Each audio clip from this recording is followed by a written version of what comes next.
저희 지금 실시간으로도 질문이 많이 들어오고 있다고 하는데요. 질문 한번 보겠습니다. 네, 첫 번째는 저도 궁금했던 내용입니다. 상생카드가 재원 부족으로 중단된다던데 없어지는 게 아닌지 걱정됩니다. 강기정 시장님 때도 상생카드 계속 이용할 수 있을까요? 하셨어요. 현재는 광주시에서 중단을 시켰습니다.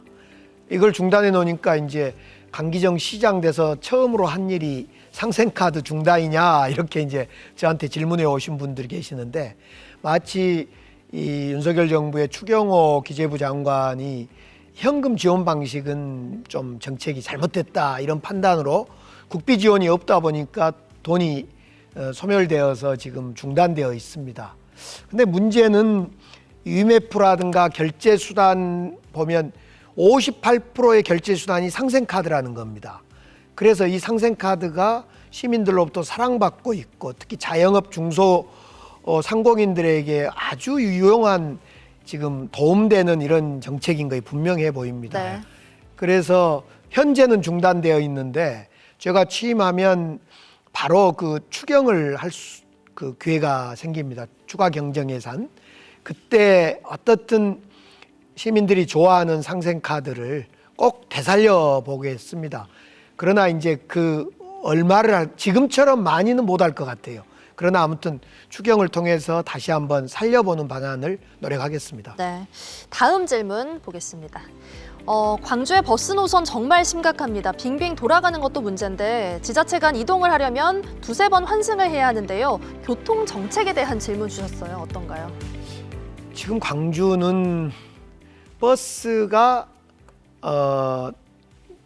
자가용 버스, 지하철 순으로 타게 되고 이동 수단으로 쓰게 되는데, 이 약 한 2천억 가량의 그 지원을 버스에 한 1,200억 매년, 지하철에 한 3,400억, 외곽 순환도로에 한 3,400억을 지원하고 있습니다. 2천억을 지원하고 있는데요. 그럼에도 불구하고 대중교통을 많이 이용하지는 못하고 있습니다. 네. 그만큼 대중교통을 이용하지 않아도 될 자가용 중심의 도시 정책이기도 하고, 또 반대로 대중교통이 불편하니까 타지를 않는 것이 사실인 것 같습니다. 이런 대중교통을 많이 시민들이 활용하도록 하는 정책을 강구를 해보겠습니다.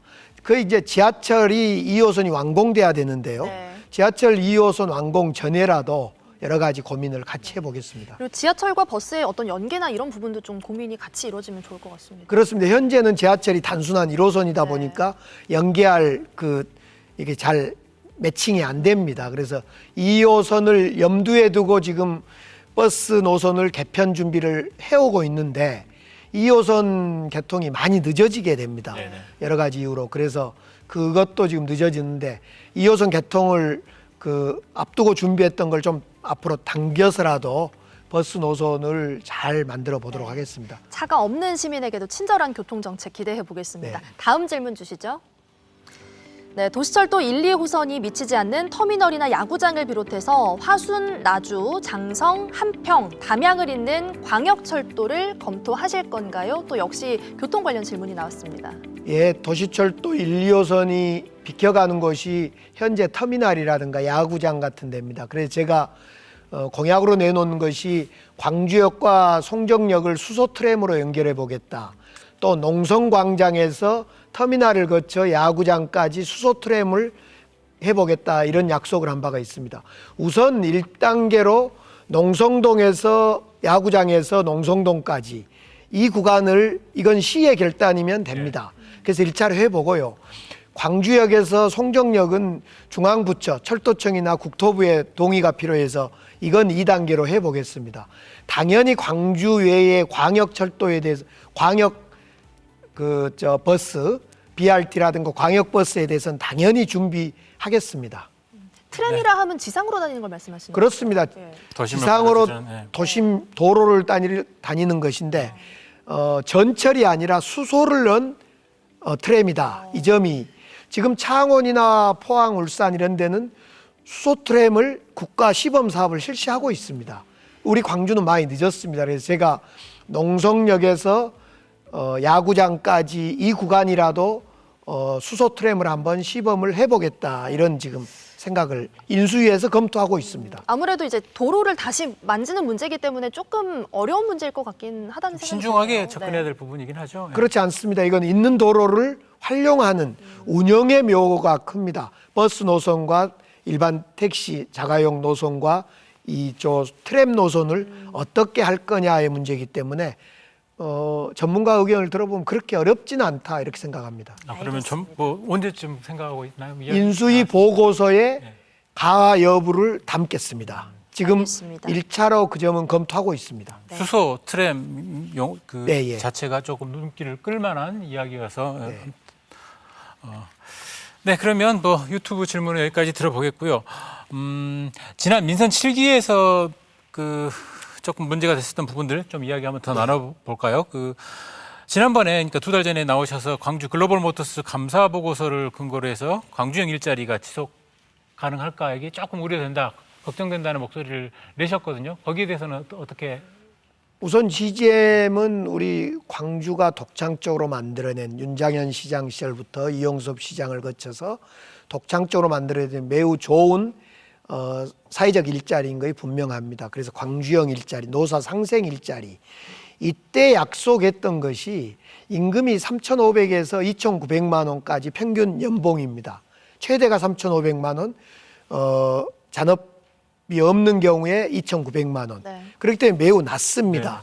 이걸 보완하기 위해서 사회적 임금이다. 이런 사회적 임금을 한 600만 원을 연봉으로 연간 지원하겠다. 이런 약속을 했습니다. 안 되고 있었던 거죠. 네.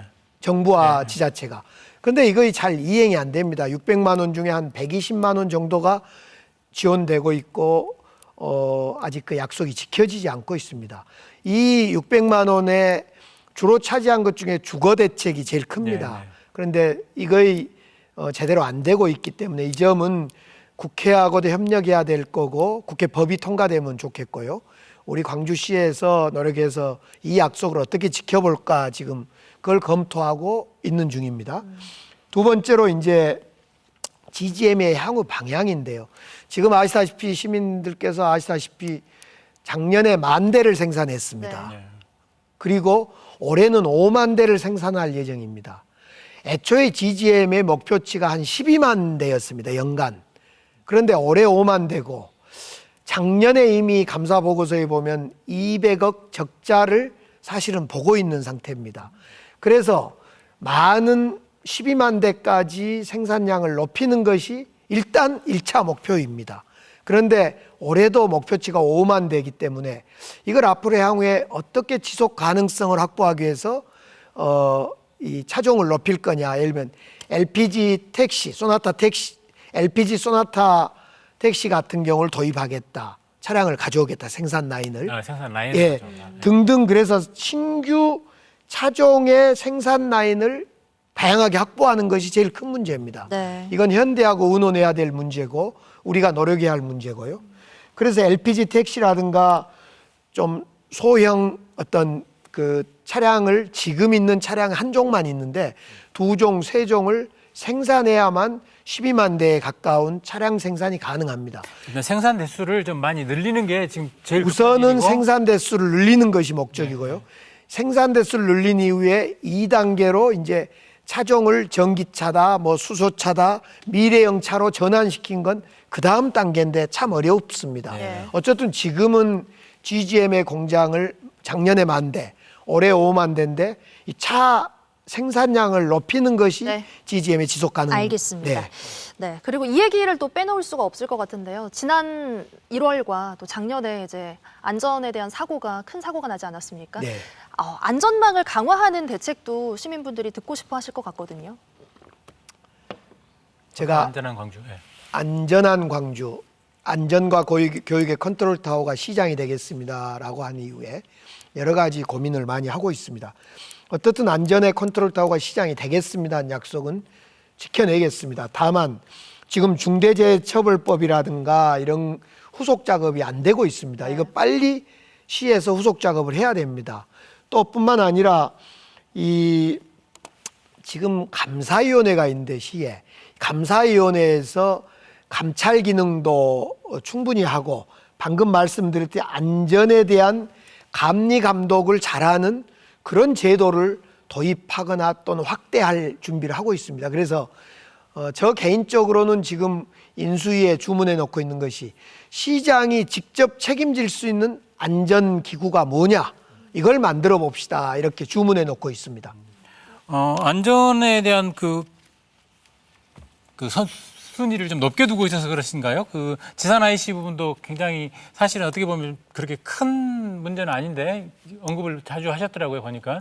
지산 IC는 안전의 상징이 되어 있습니다. 네. 정책이 안전과 현실을 어떻게 타협할 건가의 중요한 모델이 될 거라고 생각합니다. 그래서 며칠 전에 제가 직접 차를 몰고 그 우측으로 출구가 나 있지 않은 좌측 출구를 향해서 제가 직접 시운전을 해보기도 했습니다. 어떻던가요? 익숙치 않습니다. 모든 운전자들, 시민들께서는 우측으로 빠져나가기 때문에 갑자기 좌측으로 빠져나가는, 그것도 터널을 지나서 바로 좌측으로 빠져나가는 이 모습은 익숙치 않습니다. 그런 점에서 초행자들은 사고 날 염려가 충분히 있다, 이런 판단을 했고요. 이 점은 우리 인수위에서 면밀히 검토해서 안전이 아무리 강조해도 부족함이 없다. 그래서 검토를 해서 말씀드리겠습니다.